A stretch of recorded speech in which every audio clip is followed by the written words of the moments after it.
Agradecidos a nuestro Dios por todas sus bendiciones y en esta ocasión por permitirnos continuar con el estudio bíblico del libro de los Hechos de los Apóstoles, o como también nosotros lo mencionamos como el libro de los Hechos del Espíritu Santo. En esta ocasión entramos en la primera parte del capítulo 10, en donde Dios habla a Cornelio de Pedro. En esta porción vemos la predicación del Evangelio a los gentiles. ¿Y por qué también nosotros aquí podemos confirmar o ratificar de por qué le llamamos el libro de los Hechos del Espíritu Santo? Porque antes de que los discípulos, o en este caso Pedro, le hablara del Evangelio al gentil, al centurión, al soldado romano, el Espíritu Santo ya había obrado en él. Vemos los versículos 1 y 2. Había en Cesarea un hombre llamado Cornelio, centurión de la compañía llamada la Italiana, piadoso y temeroso de Dios con toda su casa, y que hacía muchas limosnas al pueblo y oraba a Dios siempre. Qué interesante descripción de este hombre y en la forma, ¿no es cierto?, como aquí nosotros vamos a ver. Había en Cesarea, decíamos, ¿no es cierto?, un hombre que era Cesarea, era una ciudad mayormente romana de la orilla del Mediterráneo en Judea. Era el cuartel general del gobernador romano de la provincia de Judea. Esto lo confirmamos con estudios arqueológicos en donde descubrieron una roca en un edificio de Cesarea con el nombre de Pontio Pilato inscrito en ella.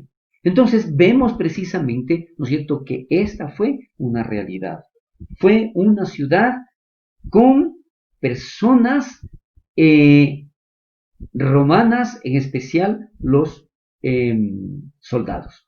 Cornelio, centurión de la compañía llamada la Italiana, fue un oficial en el ejército romano, un judío en ese entonces, un judío patriótico de aquel día. Definitivamente lo vería mal, no lo aceptaba a un centurión por su forma de ser y sobre todo porque en la mayor parte estaban en contra de que se predique la palabra de Dios, el Evangelio. Pero lo interesante es que ellos mismos lo ponen o lo califican como piadoso y temeroso de Dios. Cornelio estaba en esa categoría de lo que los judíos llamaban temerosos de Dios. Estos fueron gentiles que amaban al Dios de Israel, que tenían temor de Dios, fueron simpatizantes y apoyadores de la fe judía, mas no se convirtieron en judíos completamente en su estilo de vida, en sus costumbres o en la circuncisión. El pueblo judío de aquel tiempo respetaba y apreciaba a esos gentiles temerosos de Dios, pero no podían realmente compartir su vida, sus hogares o su comida, porque mencionaban, ¿no es cierto?, eran diferentes costumbres que ellos practicaban, tanto los gentiles como los judíos. Pero lo importante, decía aquí, de haber calificado como hombre piadoso y temeroso, porque él oraba, él buscaba a Dios, y aquí declara algo maravilloso.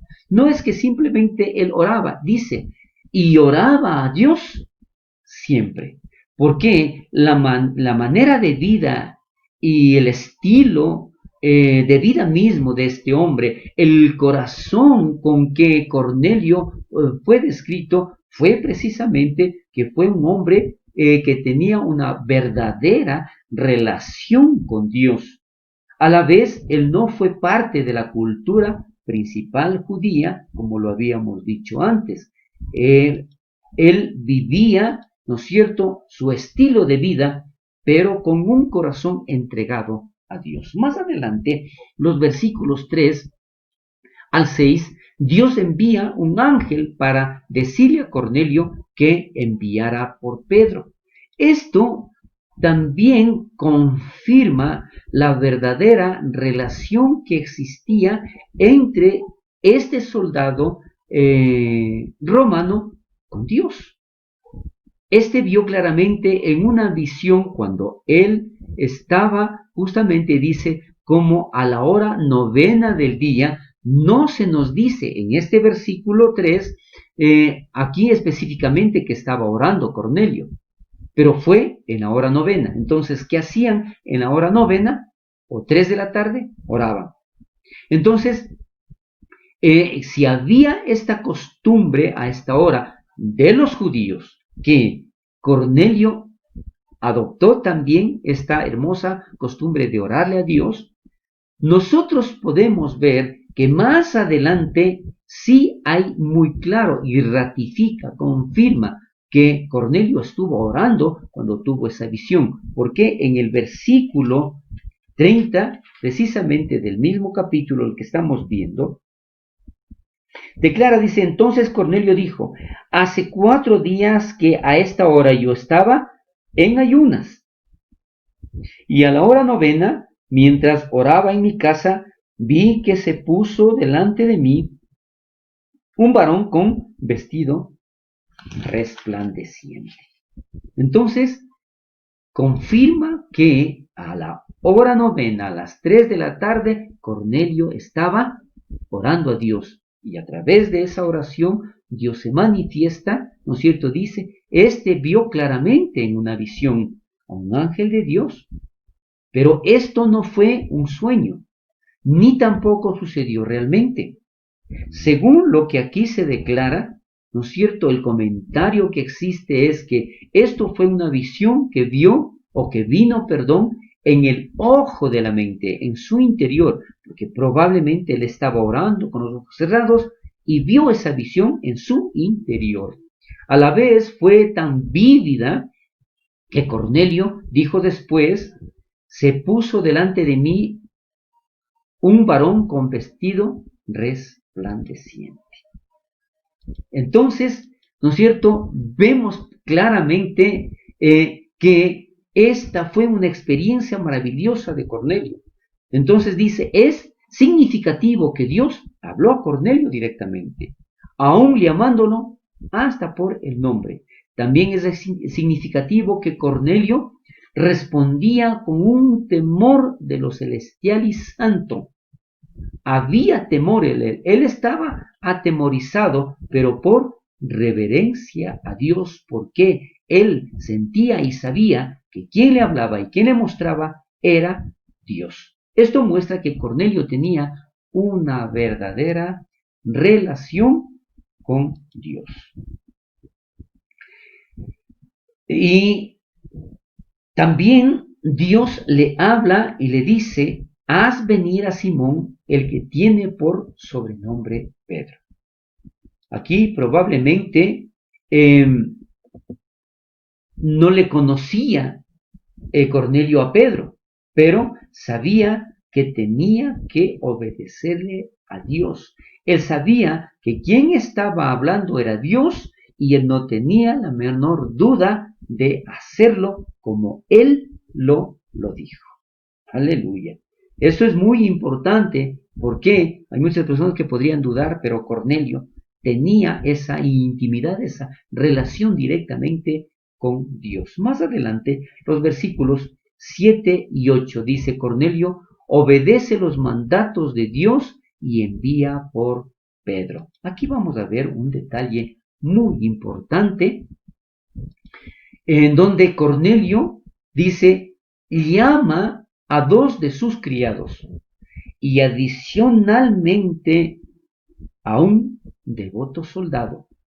Esto nos hace ver que su estilo de vida, que su comportamiento, que su testimonio ganaba más personas, porque adicionalmente en el primer versículo dice él y su casa, pero vemos también que aquí quienes trabajaban con él también eran o fueron eh, cogidos en relación a la fe que él tenía. Y declara más adelante, y había uno de su casa y bajo su mando que también había honrado al Dios de Israel. Por lo tanto, vemos que definitivamente Dios estaba obrando de forma poderosa en la vida de este hombre llamado Cornelio. La visión de Pedro del gran lienzo. Ahora vamos a ver, mientras Cornelio enviaba a sus sirvientes a buscar a Pedro, Dios también será hablando a Pedro. En los versículos 9 y 10 de este capítulo vemos precisamente cómo Dios se manifiesta. Y decíamos, ¿no es cierto? Mientras ellos iban por el camino y se acercaban a la ciudad, Pedro subió a la azotea para orar. Mientras Dios habló a Cornelio y Cornelio envió mensajeros para llamar a Pedro, Dios mismo también habló a Pedro. Típicamente, así es como Dios hace las cosas. Habla a varias personas de un mismo asunto, no solo a una. ¿Por qué? Porque así se confirma y se da testimonio y dice, y de la boca de 2 o 3 testigos es establecida un testimonio. 2 hombres están a 30 millas. Imagínense, a 48 kilómetros de distancia entre Cesarea y Jope. Pero ¿qué es lo que sucede? En esa distancia debían ser juntados, debían los dos conocer exactamente de cómo estaba trabajando Dios en sus vidas, para que podían encontrarse mientras que Job estaba ocupada con sus negocios. Sí, en esa ciudad hacían muchos negocios, y en Cesarea era una de las ciudades grandes que tenía intereses de embarcaciones, y no sabrán nada de lo que estaba sucediendo. Pero mientras Dios, entre las ondas, cuidando a los suyos, envía un ángel a Cesarea y otorga el éxtasis en Jope, y así fueron reunidos. Este es un comentario que hace Morgan. Por lo tanto, lo que nosotros estamos viendo aquí es que Dios paralelamente obra tanto en el centurión llamado Cornelio como en el apóstol llamado Pedro. Como decíamos anteriormente, en diferentes ciudades. Pedro subió a la azotea para orar, y en aquel tiempo y aquella cultura, la azotea fue normalmente usada como un tipo de patio o un lugar privado, digamos, tranquilo, para realizar la oración. No había nada de extraño en que Pedro subiera a la azotea para orar. Pero ¿qué es lo que sucedió aquí? Él tuvo gran hambre. Mientras estaba orando, sintió hambre. Esto pasa con frecuencia durante la oración. Distracciones en nuestro cuerpo vienen mientras intentamos dirigirnos a Dios. Sin embargo, Dios usó estas mismas distracciones para hablar a Pedro mientras le sobrevino un éxtasis. Más adelante, nosotros vamos a ver de forma detallada a qué se refiere este éxtasis que sintió Pedro al orar, porque Dios usó precisamente hasta esta distracción para hablarle al apóstol Pedro. Dios permita, entonces la próxima semana estaremos hablando.